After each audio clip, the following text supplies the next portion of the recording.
అది రెండవ ఆకాశము అని అన్నారు. దానికి రుజువు వచ్చేసి కీర్తన గ్రంథం 19వ అధ్యాయము 1వ వచనం.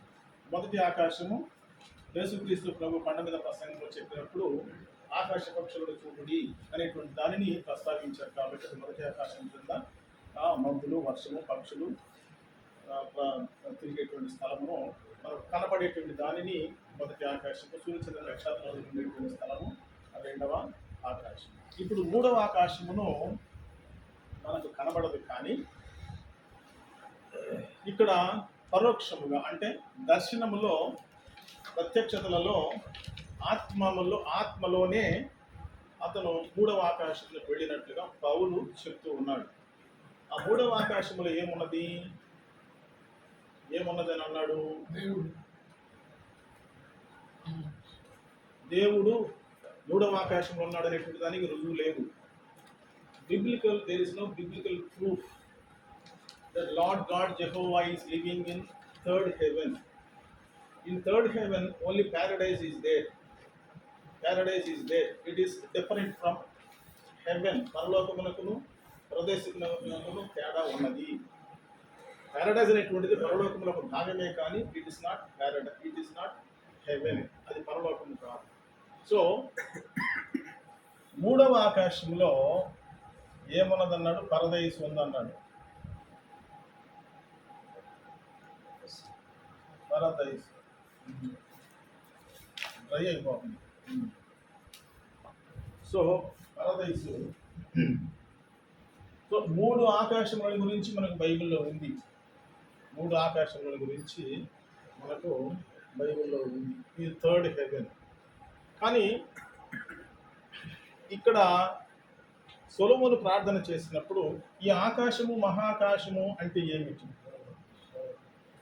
నిన్ను పట్టజాలవే అనంటే యాక్చువల్గా దేవుడు యెహోవా దేవుడు సృష్టికర్త, తండ్రి, కుమార, పరిశుద్ధాత్మ రూపంలోనే ఆయన ఏకీభవించి ఉన్నాడు కనుక త్రిత్వమై, త్రియేక దైవమై పరలోక రాజ్యంలో ఆయన నివాసము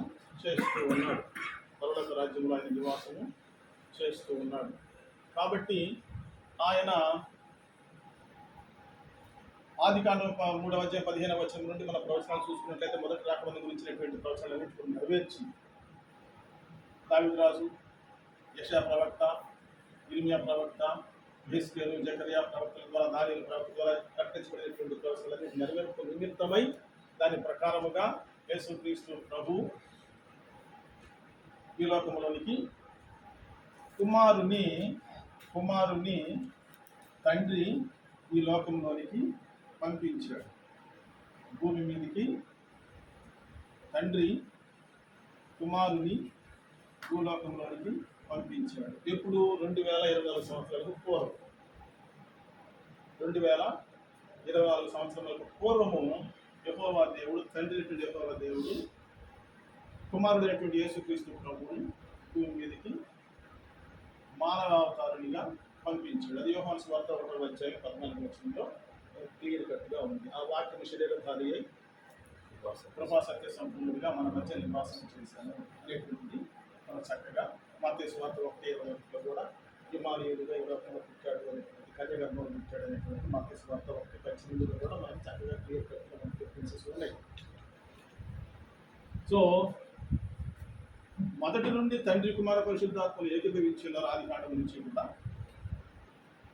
మత్తయి సువార్తకు వచ్చిన తర్వాత యేసుక్రీస్తు ప్రభు ఈ లోకంలోనికి దేవుని కుమారుడు ఈ లోకంలోకి వచ్చాడు. 3 సంవత్సరములు ఆయన దేవుని యొక్క సువార్తను బోధించి రక్షణను నిమిత్తమై ఆయన కల్వరి సేవలో శ్రమలు అనుభవించి, కల్వరి సేవలో ఆయన మరణించి, రక్తము చిందించి, చనిపోయి సమాధి చేయబడి 3వ దినమున తిరిగి పునరుద్ధరణి లేచి 40 దినములు తన శిష్యులకు, భక్తులకు అందరికీ కనబడి ఆయన మేఘారుడై పరలోకంలోనికి వెళ్ళిపోయాడు. అది లూకా సువార్త 24వ అధ్యాయం 42వ వచనంలో ఉన్నది. లూకా సువార్త 24వ అధ్యాయం 42వ వచనంలో మనం క్లియర్ కట్గా ఆ కార్యక్రమం అంతటా కూడా మనం చూస్తాం. దానిని ఇద్దరు మనుష్యులు అపొస్తలుల కార్యములు 1వ అధ్యాయం 9, 11 వచనాలలో, అపొస్తలుల కార్యములు 1వ అధ్యాయం 9, 11 వచనాలలో ఇద్దరు మనుషులు వారి మధ్యాకాశంలో నిలబడి కనపడి, గలిలయ మనుషులారా, ఆకాశము తట్టు మీరు ఎందుకు తేరి చూచుచూ ఉన్నారు? ఏ విధముగా మేఘారూఢుడై యేసుక్రీస్తు ప్రభువు పరలోకమునకు చేర్చుకొనబడెనో, అదే విధముగా ఆయన మేఘారూఢుడై మరలా తిరిగి వస్తాడు. ఎక్కడికి వస్తాడు అని అంటే గలిలయ కొండ మీదకే వస్తాడు. అది జకర్యా గ్రంథము 3వ అధ్యాయం 14వ వచనంలో ముందుగానే ప్రవచించబడి ఉన్నది. జకర్యా గ్రంథము 3వ అధ్యాయము 14వ వచనంలోనే అది చెప్పబడి ఉన్నది. 14 నేను రివర్స్ రాశాను. యు ఆర్ రైట్, కరెక్ట్గా మీరు అంటే మీరు ఎంత జాగ్రత్తగా దేవుని వాక్యాన్ని వింటున్నారో దాన్ని బట్టి అర్థం చేసుకుని వింటున్నాను. Very good, you are correcting very nicely. Thank you very much.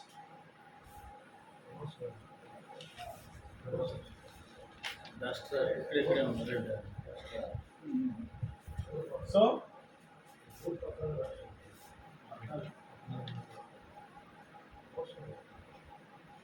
14:3.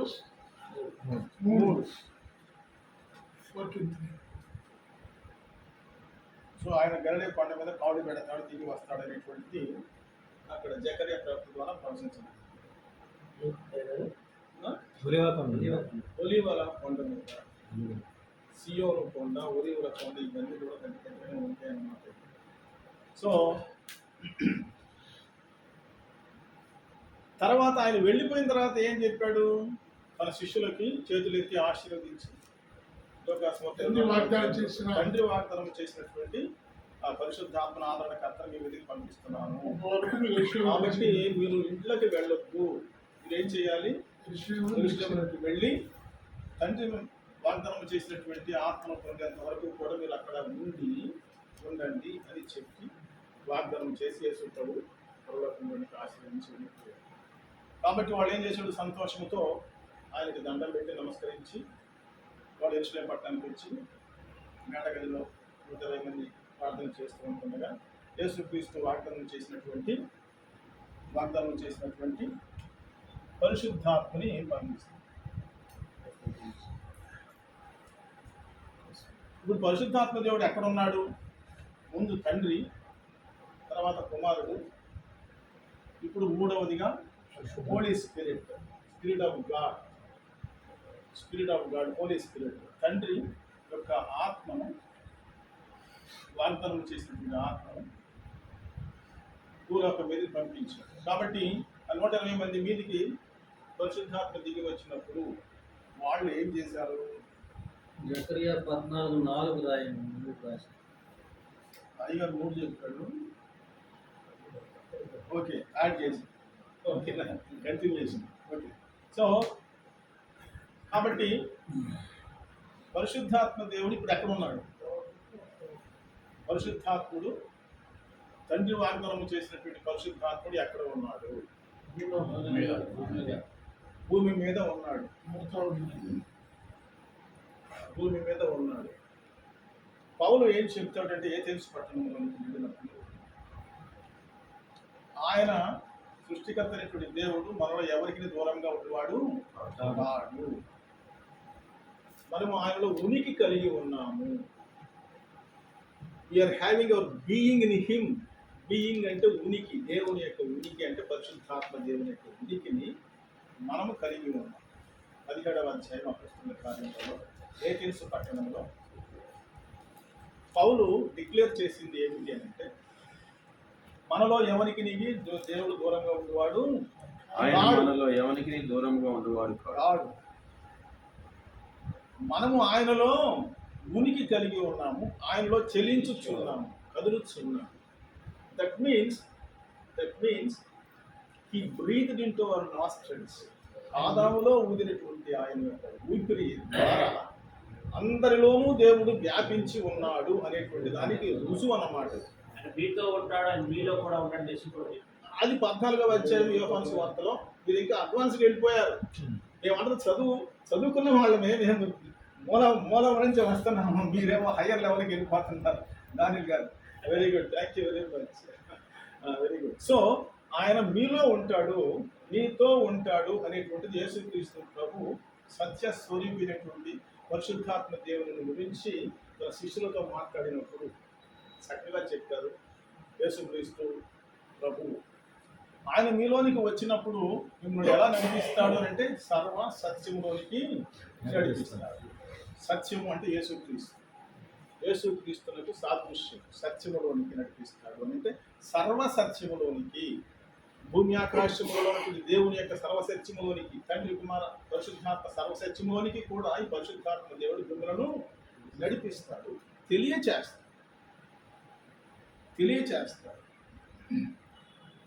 అందుకని నేను చాలాసార్లు సంతోషించి దేవుని స్తుతించేది ఏమిటి అని అంటే, how great the what of God, what we are in your presence, what am I, నేను ఏ పాటి వారమై ఉండి నీ యొక్క పరిశుద్ధాత్మ దేవుని మాలో ఉంచి మమ్మల్ని ఎలాగో ఆశీర్వదించి నీతో కూడా నీలో ఉండేటట్లుగా మమ్మల్ని చేసావు అని అంటే నీ ఎంత కృపాసత్య సంపూర్ణుడు అయ్యా, ఎంత ఆశీర్వాదం మిమ్మల్ని ఆస్వాదిస్తున్నావు అయ్యా.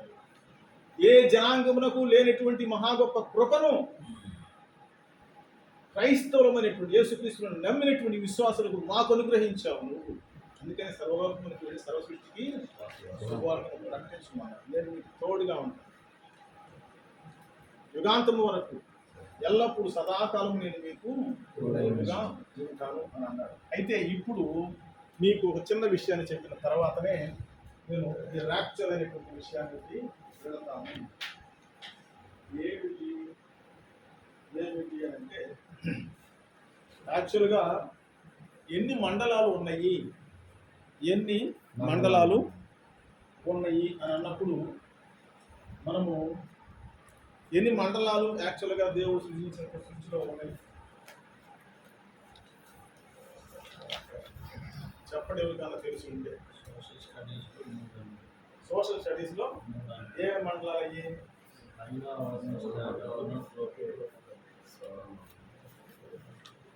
ఎంబీవి బెంగళూరులో చేసినటువంటి వేతపూడి శామ్యుల్ గారు, సూరిబాబు గారు చెప్పేది ఏంటంటే ఎన్ని మండలాలు? 3 మండలాలు.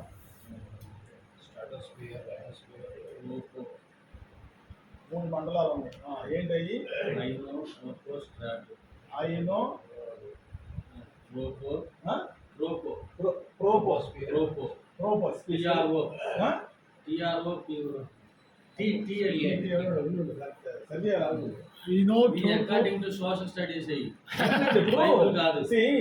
హిస్టారికల్, సోషల్ అవన్నీ కూడా మనము పరిశోధించాలండి.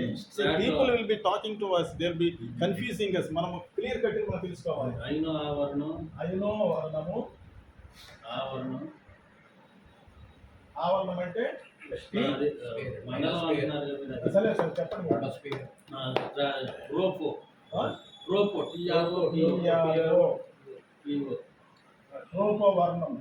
వర్ణం కాదు, ఆవరణం.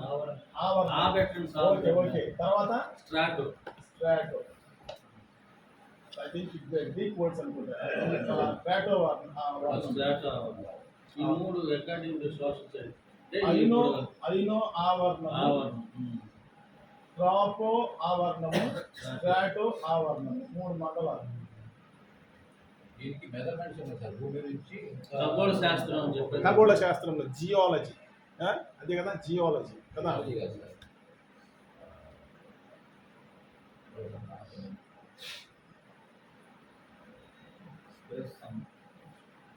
చెప్పండి గురించి మనము కొంచెం కాన్సన్ట్రేషన్ చేస్తే, మొదటిది పరలోకం. ఎందుకంటే దేవుని యొక్క నివాస స్థలమే కనుక అది మొదట ఉన్నటువంటిది పరలోకం. Heavens of heaven, where God is living. Heavens of heaven, మహాకాశంలో పట్టగలనటువంటి దేవుడు అనేటువంటి. కొందరు 3 ఆకాశంలే బైబిల్లో ఉన్నవి కానీ కొందరు అంటారు 7 ఆకాశంలో ఉన్నాయని అంటారు. 7 ఆకాశంలో ఉన్నాయి. మనోహర్ గారు అనేటువంటి ఆయన గుంటూరులో చెప్పేటువంటి ఆయన ఏంటంటే 14 లోకాలు ఉన్నాయని అంటారు. అంటే మండలాల కింద చెప్పుకుంటూ వచ్చాడు. మండలాలు. పరలోకము చెప్పేసేనా ఇప్పుడు వీటిని చెప్పేసేయచ్చుగా.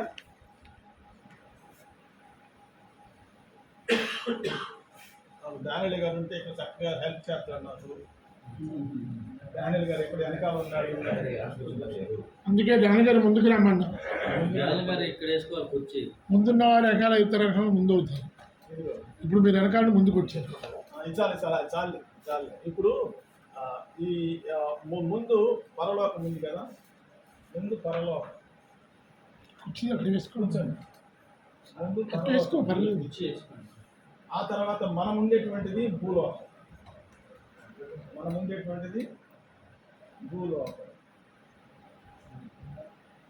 తర్వాత ఈ భూలోకము నుండి మనం చూసినట్లయితే ఆకాశ మండలం ఉంది.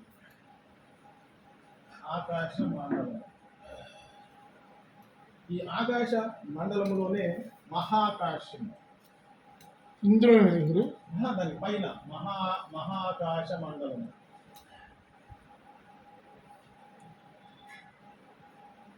మహాకాశ మండలం. తర్వాత మూడవ ఆకాశం.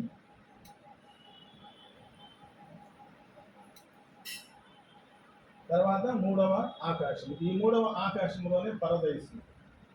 ఇది ఒక మండలముగా అభివర్ణిస్తూ ఉన్నారు. తర్వాత ఈ భూగోళము అనేటువంటిది శూన్యములోనే వేలాడదీశాడు. అవునా అయ్యగారు? భూమిని దీనిని ఎక్కడ నిర్మించాడు దేవుడు? శూన్యం. యేసన్న గారు ఏం పాడాడు? అలా కాదు. ఆకాశ గగనాలను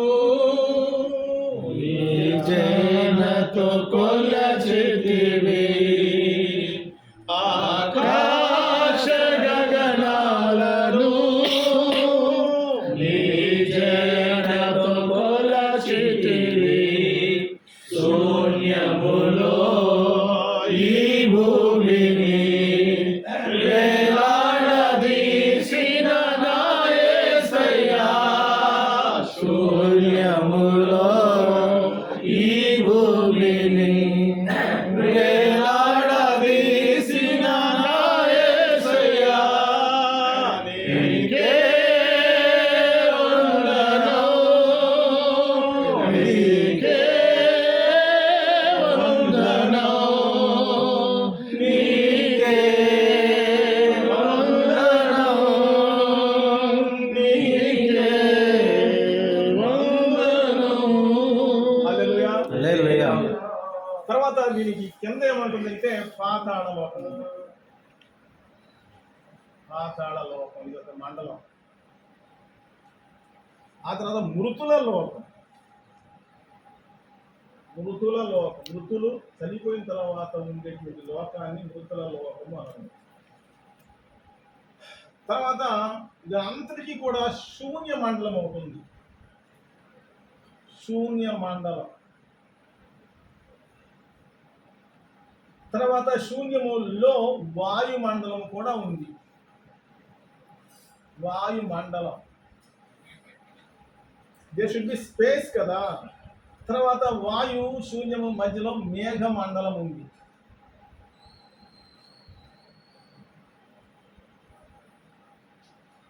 తర్వాత క్రొత్త ఆకాశము క్రొత్త భూమిని దేవుడు సృజించబోతున్నాడు.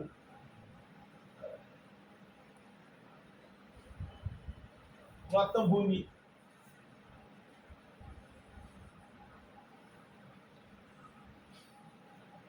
తర్వాత మెయిన్ థింగ్ ఒకటి ఎక్కడ ఉంది?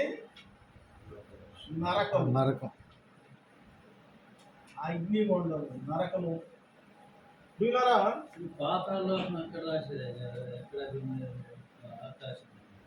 పాతాళ లోకము ఆకాశంలో ఎందుకు ఉంటుంది? భూమి క్రిందే ఉంటుంది పాతాళ లోకం. ఇది శూన్యంలో ఉంది. భూమి శూన్యంలో ఉంది. Yes, you are right. నీవు నాతో కూడా పరదేశంలో ఉందువు అనేటువంటిది చూసినప్పుడు మనకి ఈ ధనవంతుడు ఏమన్నాడు? లూకాసు వార్త 16వ అధ్యాయంలో ధనవంతుడు ఏమన్నాడు? అబ్రహామా నేను ఎక్కడ అగ్ని యాతన పడ్డారు. ఎక్కడ యాతన పడతాడని ఉంది బైబిల్ చదవండి. పాతాళం అని ఉందా లేదా? సో అక్కడ పాతాళము అనేటువంటి దానికి మీరు దీనిని దీనిని చెరిపేస్తే దానికి ఇక్కడ గుర్తులు రాస్తారు మీకు. ఇక్కడ ఇక్కడ ఏం సరిపోతుంది? ఇది చెరిపేసి ఇదే? ఇది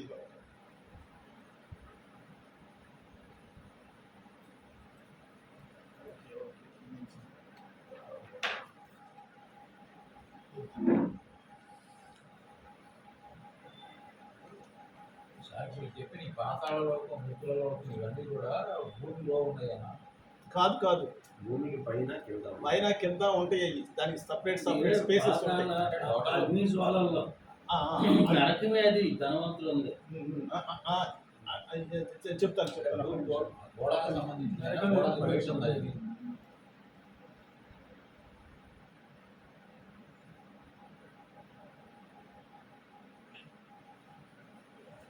ఇది పరదైస్,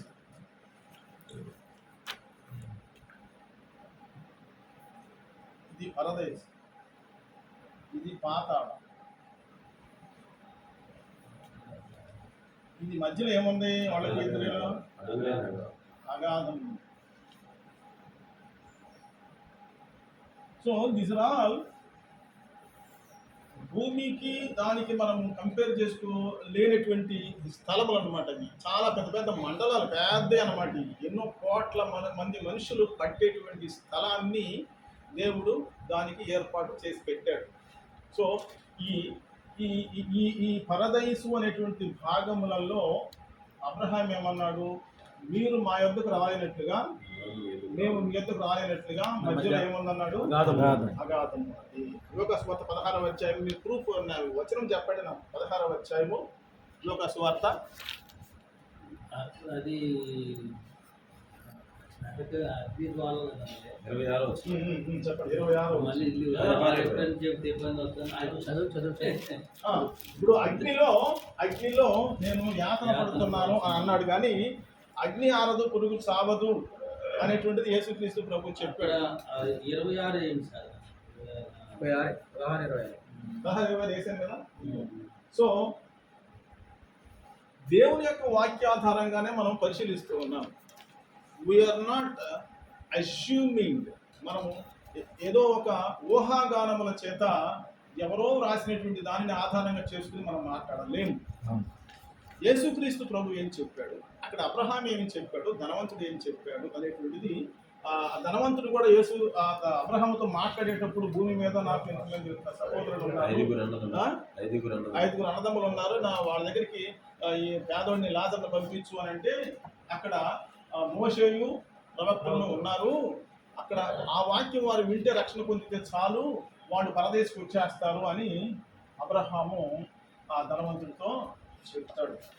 కాబట్టి 20వ అధ్యాయం ప్రకటన గ్రంథంలో కూడా 4-5 వచనాలు కూడా అక్కడ అగాధము అనే దానిలోనికి సైతానును క్రూర మృగమును ఒక దోత వచ్చేసేసి దానిలో పడేసేసి దానికి లాక్ చేసేస్తాడు. సో ఈలాగు మండలాలు, దాదాపు 14 మండలాలు మనము చూసాము. కానీ ఎక్కడెక్కడ ఉన్నటువంటి దానికి ప్రూఫ్లు ఏమి లేవు మనకి బిబ్లికల్గా. ఈ మృతుల్లో పాతాల్లో మృతాలు అంటే కొన్ని భాగాలు పార్టిషన్స్ ఉంటాయి సార్. అంటే ఒకటి షియోల్ అని పిలిచేది. దానికి అంతా నా దగ్గర చాలా పెద్ద సబ్జెక్ట్ ఉంది. షియోలు, హెడ్స్. షియోలు అనేటువంటిది అయ్యగారు ఎట్లాగా ఎత్తాడు కాబట్టి నేను చెప్తాను. షియోల్ ఓల్డ్ టెస్టమెంట్లో పాతాళానికి ఓల్డ్ టెస్టమెంట్లో షియోల్ అన్నారు. ఓల్డ్ టెస్టమెంట్లో షియోల్ అన్నారు. షియోల్ హెడ్స్ అనేది న్యూ టెస్టమెంట్లో తర్జుమా చేశారు పాతాళం అనేటువంటి దానికి. సో పాతాళ లోకము, మృతుల లోకము, ఈ శూన్య మండలము. శూన్యం అనగానే మనకు అర్థమైపోతుంది ఏంటి, ఖాళీ స్థలము అనేటువంటిది. వాయుమండలం అంటే గాలి ఉండేటువంటి స్థలము, మేఘ మండలం అంటే మేఘాలు ఉండేటువంటి స్థలము, క్రొత్త ఆకాశం అంటే క్రొత్త నిబంధనలో ఉన్నటువంటి 21వ అధ్యాయంలో క్రొత్త ఆకాశం క్రొత్త భూమిని సృజించబోయేటువంటి దాని గురించి క్రొత్త ఆకాశం క్రొత్త భూమిని ఎట్లయితే మనం చూస్తున్నాం. అన్నిటికంటే మించినటువంటిది ఇది మనుషుల కొరకు తయారు చేయబడినటువంటిది కాదు, నరకం అనేటువంటిది. దేవదూతల కొరకు మన దూతల కొరకు అది మత్తయి సువార్త 25వ అధ్యాయంలో యేసు ప్రభువు చెప్తారు. 41లో యేసు ప్రభు ఏమంటాడు? సైతానుకును అపవాదికిని వారి దూతలకును సిద్ధపరచబడినటువంటి నిత్య నరకాగ్ని తొడవేయబడతారు, అక్కడ అగ్ని ఆరదు పురుగు చావదు అని అక్కడ నరకాన్ని గురించి అక్కడ రాయబడి ఉంది. అక్కడ అగ్ని గంధకములతో మండు గ్రంథము అని అన్నాడు. ఏది? ప్రకటన గ్రంథము 20వ అధ్యాయం 15వ వచనంలో. ప్రకటన గ్రంథము 20వ అధ్యాయము 15వ వచనంలో కనబడని ఎడల వాడు అగ్ని మంటలో పడవేయబడును, అక్కడ అది అగ్ని ఆరదు పురుగు చావదు. ప్రకటన గ్రంథము 21వ అధ్యాయము 8వ వచనంలో కూడా ఉంది. అక్కడ అది అగ్ని ఆరదు పురుగు చావదు దానికి ప్రకటన గ్రంథం 21లో 8వ వచనంలో కూడా రాయబడి ఉన్నది. సో ఇప్పుడు మనము దీని అంతటినీ కూడా ఎందుకు మనం వీక్షిస్తూ ఉన్నాము, ధ్యానిస్తున్నాము అంటే మనకు మించినటువంటి స్థలములను దేవుడు ఏర్పాటు చేసి ఉంచాడు. ఎందుకు, ఎవరి కోసం ఉంచాడు? ఇవన్నీ ఆయన సృష్టిలో మర్మాలు. The mysteries of the creation of God he has created for himself and for his holy angels, holy elders, holy people, just to have with him, ఆయనతో కూడా ఉండటానికి, ఆయనతో కూడా నివాసము చేసి వారందరితో కూడా ఆయన సహవాసము కలిగి ఉండి తను తాను మహిమపరచుకునడానికి దేవుడు ఏర్పాటు చేసుకున్నటువంటి వాటిని వీటన్నిటిని కూడా మనము సృష్టి యొక్క మర్మాలను మనం ఇంతవరకు ధ్యానం చేసాం.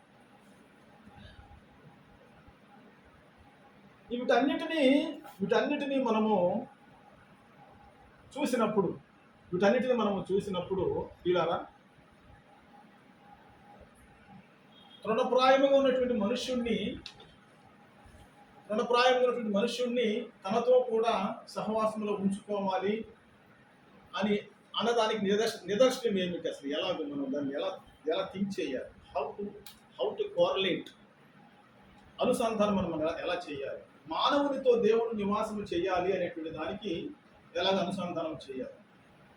ఆదికాండం 3వ అధ్యాయం 9వ వచనంలో, ఆదికాండం 3:9వ వచనంలో ఏమంటాడు? యెహోవా దేవుడు చల్లబోటన ఆయన ఆకాశం దిగి వచ్చి ఏమన్నాడు?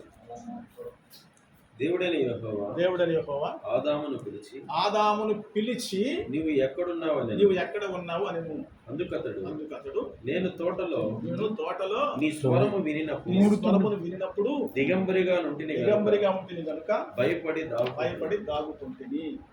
సో ఇక్కడ ఎందుకు వచ్చాడు అసలు? యెహోవా దేవుడు పరలోకమును విడిచి దిగి ఎందుకు వచ్చాడు? Why he has come down from heaven to call Adam? Why the Creator God has come down to earth to call Adam? Where are you, Adam? Where are you, Adam? And today also the same call is there to whole earth. సర్వలోకమునకు కూడా అదే కేక వర్తిస్తుంది. Where are you, Daniel? Where are you, Samuel? Where are you, James? ఎందుకు పిలిచాడు? To have fellowship with man. This is the foundation. To create all these things. ఈ పరదేశము, మృతులోకమును, ఇవన్నీ కూడా create చేయడానికి, క్రొత్త ఆకాశమును క్రొత్త భూమిని ఎవరి కోసం తయారు చేశాడు? ప్లీజ్ టెల్ మీ, ఎందుకు, ఎవరి కోసం తయారు చేశాడు? నీ కోసము, నీ కోసము, నా కోసం. He wants to have the sweet communion, the fellowship with human beings, because he has created you and me in his image. In his image. He has kept his image in you.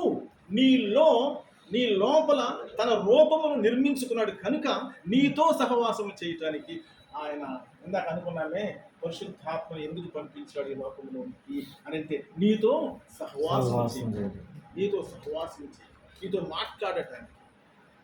నీవు ఆయనతో మాట్లాడు. This is the essence, ఇది సారాంశం, ఇది సారాంశం అన్నమాట. కాబట్టి దైవజనులారా, ప్రియమైన దైవజనులారా, మనము నేర్చుకోవలసినటువంటి ఆత్మీయ సత్యం ఏమిటి అంటే పరిశుద్ధాత్మ ద్వారా సర్వ సత్యములోకి నడిపించబడటము అని అంటే ఆయనతో సహవాసము కలిగి ఉండటానికి ఆ పరిశుద్ధాత్మ దేవుడు మనకు సహాయము చేస్తాడు. రాత్రి పగళ్ళు నువ్వు పడుకున్నా, నిద్రపోయినా, భోజనము చేస్తున్నా, ప్రయాణము చేస్తున్నా, నిత్యము కూడా నీతో ఉండేటువంటి వారు ఎవరయ్యారంటే ఆదరణకర్త అయినటువంటి పరిశుద్ధాత్మ దేవుడు నీతో కూడా ఉంటాడు. దేవునికి మహిమ కలుగును. సో ఈ విషయంలో నేను చెప్పగలిగేటువంటిది ఏమన్నా మీ డౌట్లు ఏమన్నా ఉంటే తీర్చగలుగుతాను. తర్వాత రెండో భాగంలోకి మనము వెళ్ళొచ్చు. It is only 1 o'clock now and we are having another 1 hour. We are having another 1 hour devotion on rapture. సంఘం ఎత్తబడడానికి గురించినటువంటిది మనము నేర్చుకుంటానికి చూద్దాము. మీరు ఆఫ్ చేసి మళ్ళీ ఆన్ చేసుకుంది కానీ ఎక్స్ప్లెయిన్ చేస్తూ పౌలు ఎఫెసీయులకు రాసినటువంటి పత్రికలో 4వ అధ్యాయము 8వ వచనంలో, 9వ వచనం, 10వ వచనంలో కూడా దాన్ని విస్తరించి విశ్లేషణ చేస్తాడు. ఆయన పాతాళములోనికి, పరదేశంలోనికి వెళ్ళాడు అని అంటే క్రింది భాగంలోనికి కూడా వెళ్ళను అని అర్థమిచ్చుతున్నది కదా అని అంటాడు. అందుచేత ఆయన ఆరోహణమైనప్పుడు చెరగా పట్టుకొని పోయి, ఇది ఏమి చెర అనేటువంటిది still it is debatable subject. Bible doesn't సే ఆ చెర ఏమిటి అనేటువంటిది బైబుల్ వివరించలేదు. ఆ చెర అనేటువంటిది ఇక్కడున్నటువంటి వారిని, ఆ చెరలో ఉన్నటువంటి వారిని విడుదల చేయటానికి, అంటే వాక్యం విని రక్షణ పొందనటువంటి వారిని కూడా అక్కడ వారికి వాక్యం చెప్పి వారిని రక్షణలోకి నడిపించి ఆ చెరలో నుంచి విడిపించి ఆయన తనతో కూడా తీసుకుని వెళ్ళాడు అనేటువంటి దానిని అక్కడ వ్యక్తపరుస్తూ ఎక్స్ప్లెయిన్ చేశాడు పౌలు. యేసు ప్రభు రాకముందున్న వారందరినీ, ఎస్, ఆదాము దగ్గర నుంచి పారదైస్ అనే మాట అది పారసైక పదం. తెలుగు అర్థం ఏంటంటే ఉద్యానవనం, జీవవృక్ష ఫలం ఉద్యానం, చుట్టూ పారిపో. ప్రకటన 2:7లో స్పష్టంగా చెప్పాడు కదా, దాన్ని దేవుడు పరదైసులో ఉన్నటువంటి జీవవృక్ష ఫలము నేను తిననిత్తును అని చెప్పాడుగా ఎఫెసీ సంఘముతో. సో అలాగూ మనము దీనిని 90% అక్షరార్థంగా తీసుకోవాలి. 90% చెర అంటే జైలు అనుకుంటున్నాడు. చెర అంటే జైలు కాదు, అర్థం చెప్పిందండి. జైలు కాదు, అందులో నుంచి తీసుకుని వెళ్ళాడు అని అర్థం, అంతే. సో దీనిని మనము పరిశుద్ధులను తీసుకెళ్ళాడయ్యా.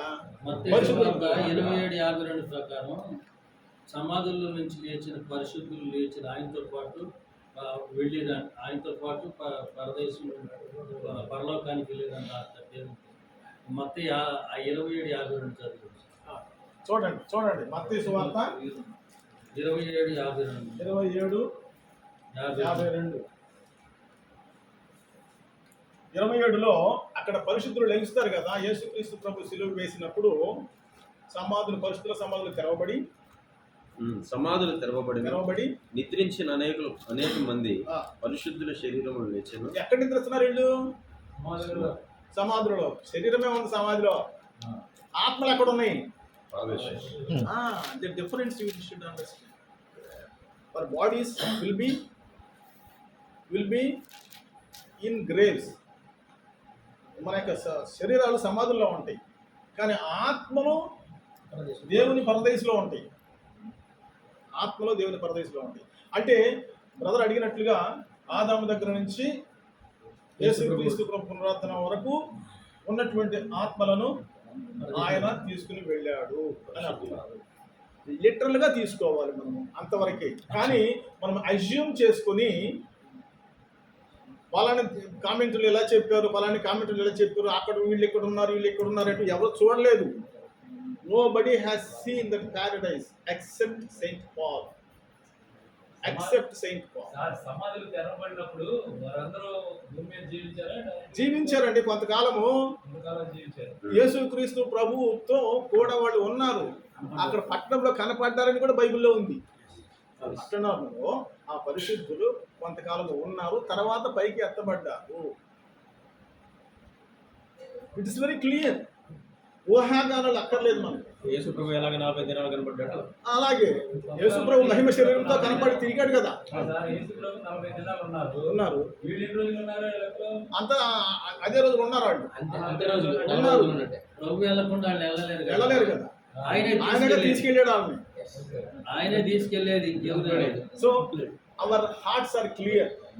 మన మనస్సులు, మన ఆలోచనలు వాక్యం ఆధారంగా చేసుకుని లిటరల్ గా అక్షరార్థంగా తీసుకుంటే చాలా క్లియర్ గా ఉంటుంది. మనకి అపోహలు ఏమీ అక్కర్లేదు. ఈ అపోహలు పడినప్పుడు ఏమవుతుంది అని అంటే that gives you a place for disbelief. అపనమ్మకానికి అవకాశం ఇచ్చేటట్లుగా ఉంటుందన్నమాట. మనము అపనమ్మకానికి చోటు ఇవ్వకూడదు. యేసు ప్రభు ఏం చెప్పాడు, పౌలు ఏం చెప్పాడు, పేతురు ఏమి చెప్పాడు, యోహాన్ ఏం చెప్పాడు, ఇవన్నీ కూడా మనం కోరలేట్ చేసి అనుసంధానం చేసుకుని మనం ఆలోచించి చక్కగా అర్థం చేసుకున్నట్లయితే చాలా క్లియర్ కట్గా మన మనస్సాక్షిలోను మన హృదయంలో కూడా ముద్రించబడుతుంది. దేవుని యొక్క వాక్యం ఉన్నట్లుగా మనకు ముద్రించబడుతుంది అనమాట. అంతేగాని థియాలజికల్గా ఎవరో చెప్పినటువంటి అన్నీ కూడా తీసుకుని కంపేర్ చేయకూడదు.